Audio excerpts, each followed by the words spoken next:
Hello, sir. Hello. Is it clear now? Not yet. There is some sort of issue, I suppose. Yeah, I can see you now. Can you hear me? Yes, you're perfectly audible. I know there's some sort of issue from your side. Your video is has paused yet again. It's not clear, Abhibi.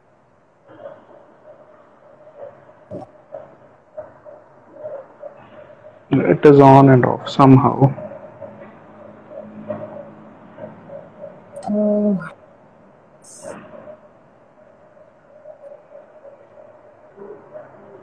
Give me a second.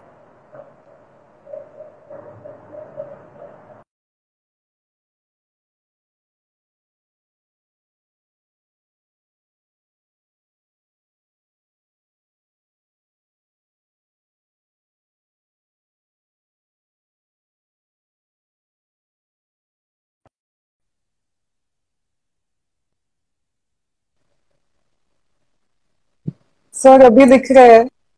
Yeah, I can see you. And is it audible?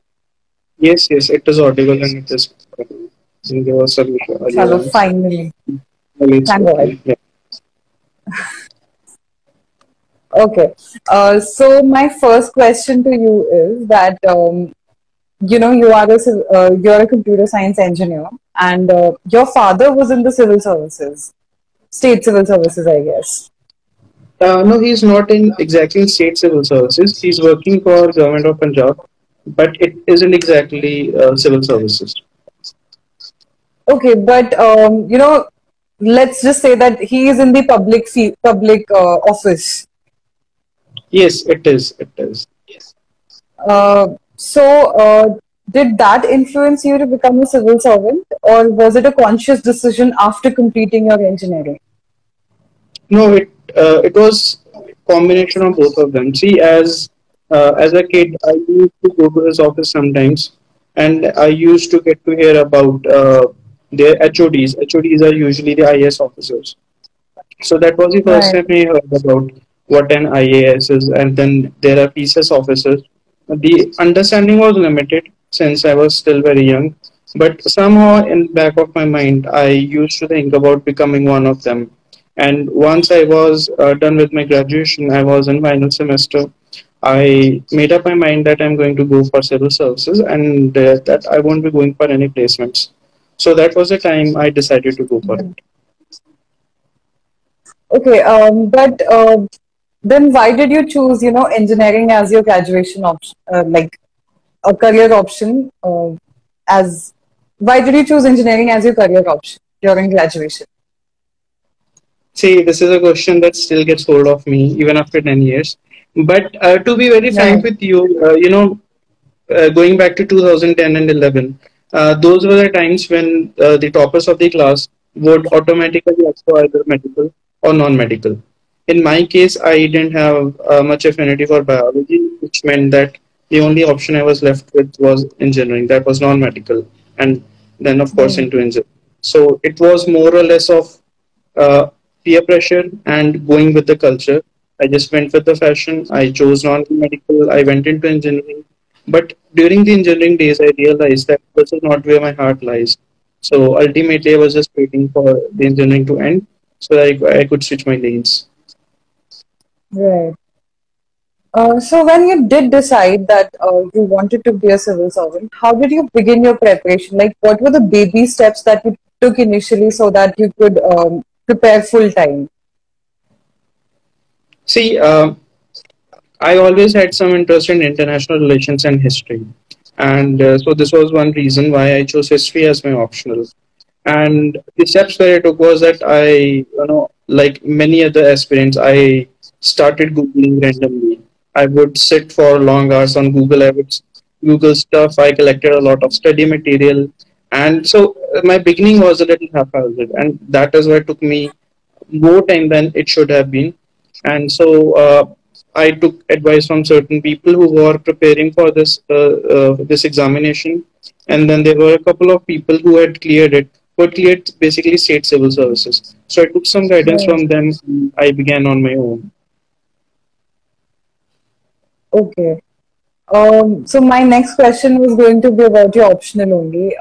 बहुत ही Hmm. unusual choice है because engineering के बाद usually history is a very lengthy subject, so as to say. So how did you decide that history was to be your optional? And secondly, how should one aspirant in general decide कि optional कौन सा होना चाहिए उनका? See, in my case, I always loved history even in my school days. So Right, when I was in my third year, those were the times when I had summer vacations, and you know, that was a year I didn't have any project to do in the summer vacation. So I just right, started reading about articles. Started reading about articles about international relations, and but I realized that there were these two subjects that actually intrigued me a lot. One was history, and one was international relations. Now, after I started preparing for civil services, I was guided by my seniors that there are basically two criterion that have to be taken into mind. First is that you need to have interest in that subject, and second is that that subject somehow must be doing well in civil services. It is called trend. There are certain subjects that are always in trend. These days it's right. anthropology, this year it's been sociology, and then there's been PSIR. I had narrowed my choices to two subjects, that was history and PSIR. But the case with BSIR was that I loved international relations, but I hardly had any interest in political science, and especially the theory part. So I decided to go Theoretical for part. history, which was my first love. And so it was very logical and not really a decision that would take a lot of effort. Right. Yeah. And And now how should, yeah, Yeah, and now going for your second question, that is what how one should choose their optional. I think there are two or three things that should be done. First is that one should always give preference to the subjects they have studied in their graduation. In my case, it was computer science, and it was nowhere available. That really isn't an optional, so I had to choose another subject. right, Second is that optional will always take a lot of effort because if we look at the pattern, you'll see that in general studies you don't really need to master any subject, but optional is one subject that you need to master. So that is one subject you should be able to study for at least 3 to 4 to 5 hours every day for a couple of years. right, So this can only come when you have some affinity for that subject. In my case, it was history, but it should be a deciding factor for one to decide what option is to be taken. And then another factor that becomes important, especially if that is a subject you haven't studied in your graduation, that is the availability of study material and coaching. Coaching can right, or cannot be useful, but availability of good coaching material is really important because then that just makes your journey easier. Otherwise, there are so many sources, so many books available here and there that one just ends up wasting their time. right. This was your fourth attempt. So, the prelims, like, abhi hum logo ka prelims khatam hua hai. And this year, you can see that UPSC has thrown a curveball at the aspirants because there are topics which have been asked जो पहले कभी नहीं पूछे गए थे. Um, so, as somebody who has given four prelims, and this year's prelims also you gave, so what is the difference that you found पिछले चार prelims में और अभी, and what do you think are the prerequisites for prelims कि ये तो aspirants को करना ही है for clearing their prelims? See, when I started preparing, the wise people used to say that NCRTs and government's own sources, they are something that should not be ignored at any costs. Now, what happened Right. is that in the year 2015 and specifically 2016, there were a lot of questions that ended up coming out from some of the coaching materials. Now, it made those coaching materials a big hit, but Hmm. what with UPSC is that it really wants a level playing field for everyone. So people who are able to afford expensive coachings, they didn't really want them to get any advantage out of that. So they started remodeling the paper on very different lines. It is in a way unpredictable as well. But if you really analyze the question paper, you will see that there were many questions that actually came directly out of NCRTs. Now those are the Right. subjects or those are the resources that are usually ignored by the aspirants. I'll just give you one example. Because in history and in other subjects you can actually find a lot of questions, but general science from the NCRT has been an ignored subject. And this year a Yeah. question came from NCRTs, which was about an animal cell and a plant cell. So you see, the UPSC is basically going too deep into the NCRTs and other Right. basic sources, and it doesn't really want the aspirants to go for a lot of coaching material, but look inwards rather than looking outwards. So yes, it is unpredictable, and yes, we can expect the forthcoming examinations to be on the similar lines. So it is important for the students to grab their basics well. Right. And what is the like clear strategy for prelims for somebody to appear in prelims? From prelims point of view, what should be studied, what should not be studied, and how should the paper be attempted? I think there are three or four things that should be kept in mind. First is NCRTs and basic books. One should try to Right. read them as many times as possible. Generally, 3 to 4 readings are minimum that one needs to have proper grip on the subject. Second is solving Right. multiple question papers. What many students do is that they take up question papers of one institute and they try to solve them. This may help them or this may not help them. So it's always better to go for multiple question papers from multiple institutions. Those can always help you out. In the past, it was said that past year question papers are important, and Right. but with UPSC, you can rest assured that there will not be any major repetition of questions. From last 4 attempts, I can remember that only once one question has been repeated, and that was in the Right. year 2015 and 16. Otherwise, there has been no repetition. So it's all about getting a grip of the basics, revising them as much as can. And another thing that many students have failed to understand in past 2 years, that is to not take CSAT lightly. Even last year and this year, there have been students who have been scoring 100 plus marks, some of them even getting 110 plus, which is a very good score, but then ending up on borderline and CSAT. And even the Right. science students have been prone to this. So, if you would remember, 5 years ago, UPSC made CSAT as as a qualifying paper, which meant that it Right. was easier to get to CSAT. But now they have Right. raised the level of CSAT so much that getting 66 in CSAT isn't really a easy game anymore. So yes, one has to have a balanced approach. Uh, Revise as much as you can and try to solve question papers. Those are Right. the three things that are important. And then of course somewhere somehow you need a bit of luck as well, because there are questions where you practice the elimination method, and if you get too many wrong and you don't really have your sort of day, then it may not work out well. Right. That's true. What about main, sir? Because answer writing is a portion which remains a bone of contention for most of the aspirants. कि कब से start करना है, कितना लिखना है, how many test series should be joined, and all of that. You Hmm. were able to reach the interview stage in 2018 as well, and this year also you wrote your names. So, what do you think is the necessity? What are the basics to be followed while answer writing? What are the things to be kept in mind? I think when it comes to answer writing, first of all, one should read their syllabus once.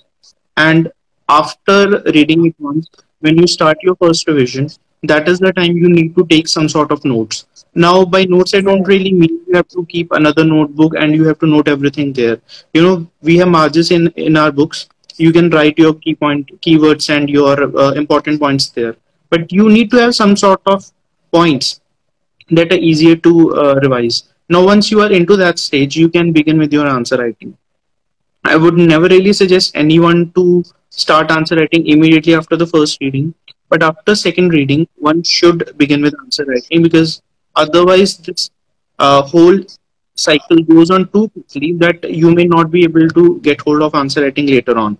So, for many Right. people who really wait for prelims to be cleared and then try to utilize those 3 months or 3.5 months, whatever the case might be, for answer writing, it may not work. because immediately after prelims, it usually takes you 3 to 4 weeks to revise the entire syllabus once again. It means you are left with Right. 60 days. And in 60 days, you have to cover syllabus worth 1750 marks. So the answer writing jo hai, it should neither be too early, neither be too late.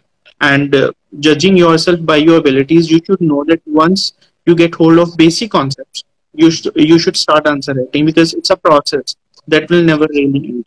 And although I've Right. been writing every year I've made some improvements. So don't really think कि अभी कुछ आता नहीं है तो अभी answer लिखने का फायदा नहीं है. It's a process that will go on.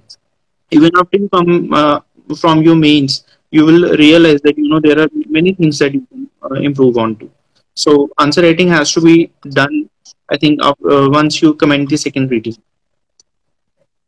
Okay. What about, so you have given two interviews, for example, you gave in 2018 and 2019. How was your experience with the interview panel in both these years? And when you went in 2018, it was your first interview and this was your second interview. So did you find some difference in the questions that were asked to you the second time?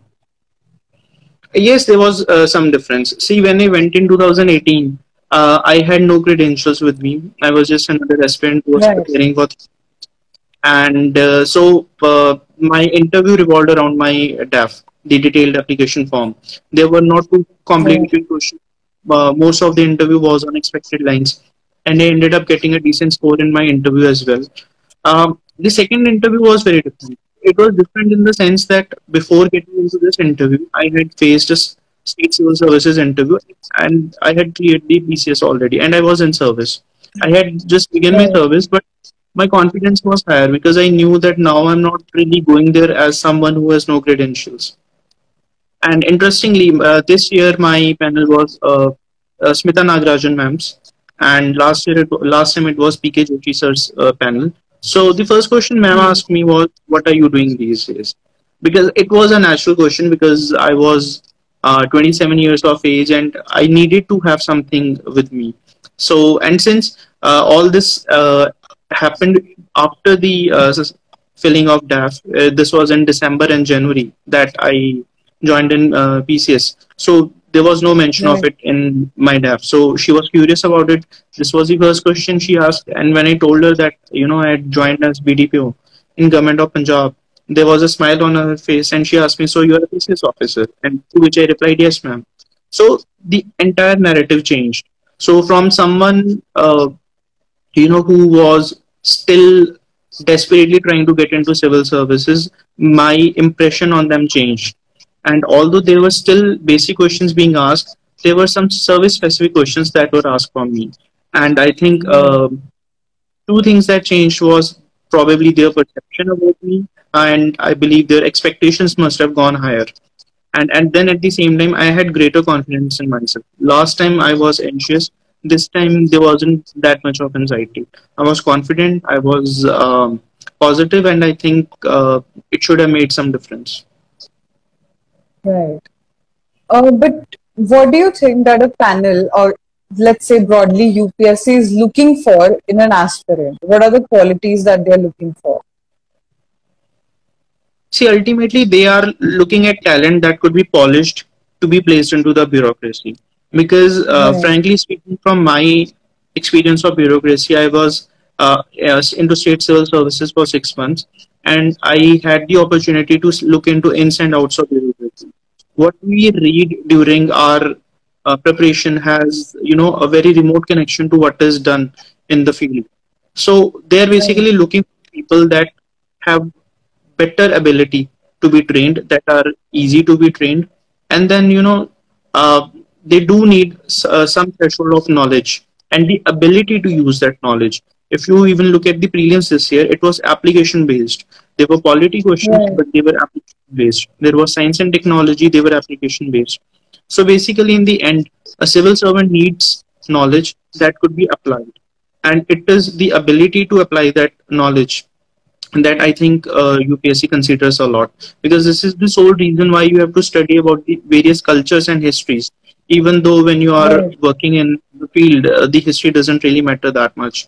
But if you have that sense of understanding, a holistic understanding, then you are probably in a situation to make better decisions. So the informed decision making, as UPSC terms it, is what they're looking for. Right. Um, we did speak about what to do when you're an aspirant, but I'd also like to talk about what not to do when you're an aspirant. I mean, what are the mistakes that are necessary to avoid while we're preparing for this exam so that बहुत ज़्यादा time भी ना लगे और list में नाम भी आ जाए. See, getting the name in the list is the most important thing. And I think this is a question that suits me the most, because there are many people who will tell you what should be done. And I think the people who clear it in first or second attempt are the best people who can tell you what should be done. But people like me who have endured 4 attempts and then appearing for the Right. next one can tell you what should not be done. So the first thing that you shouldn't be doing is relying on too many sources. Don't do that. I have done that. In my option, which is any day a very bulky optional, I've read Right. all about 40 books for history optional. But in the end, they don't really make a lot of difference, because you are not able to revise that much amount of resources. So you have to have basic sources, and you must be revising them time and again. Second thing is, that many people do after the prelims is wasting a lot of time speculating about cutoffs. Cutoffs are something that you can never predict very clearly. Okay? Right. So, and in UPSC, one should keep studying irrespective of the result, because people who won't are not able to clear the prelims or the mains get more time and more opportunity to improve, rather than people Right. who get into school and are not able to make it or have to appear once again, because those are the people who get the minimum amount of time. This time the situation was different because of COVID. Otherwise, the result would have Hmm. been out in April and the examination in May. So you should not waste your time. Don't look outwards, look inwards. And by looking inwards, it doesn't mean that you should just close your ears and eyes, but it means that you should not be taking too many advices. You need to have your Right. strategy. Just try to have a strategy which is workable for you. Don't copy the strategies blindly, and just work upon your strategy and try to implement to its best. That's it. Rest, it will take some time. In some people's case, they may not take a lot of time. In some people's case, it may take time. So one needs to have that patience. Don't lose patience. Don't be desperate, although desperation does come, but one has to keep hold of their nerves, because this exam is all about consistency. Don't be inconsistent. Don't waste your time. Don't Right. waste your days. Each day is important, and so you have to learn to make the best use of that limited time you are available with. That's true.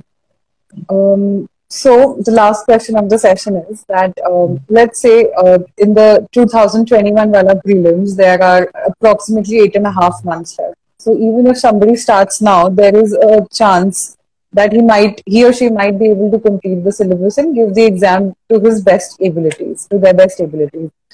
What is your message to that person who is going to start preparing now?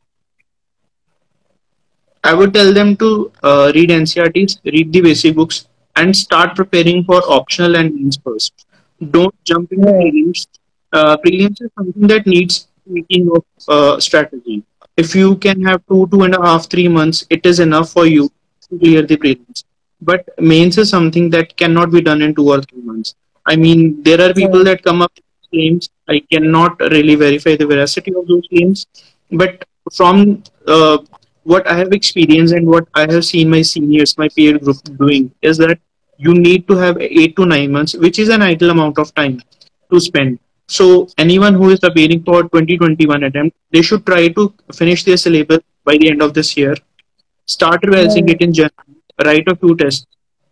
They need not subscribe to a test series, but they can just refer to previous year questions and other test series that may be available, and practice answer writing for their own, and then get into the prelims mode. Once they are done with the prelims, they should then get into serious answer writing mode, write 5 to 6 answers a day, and add some optional questions to that. And that is where you need to keep revising your resources, keep writing your answers, and just wait for it to click. So this is my message. Okay, thank you so much, sir. We, I think, broadly covered all the aspects of this exam during this session.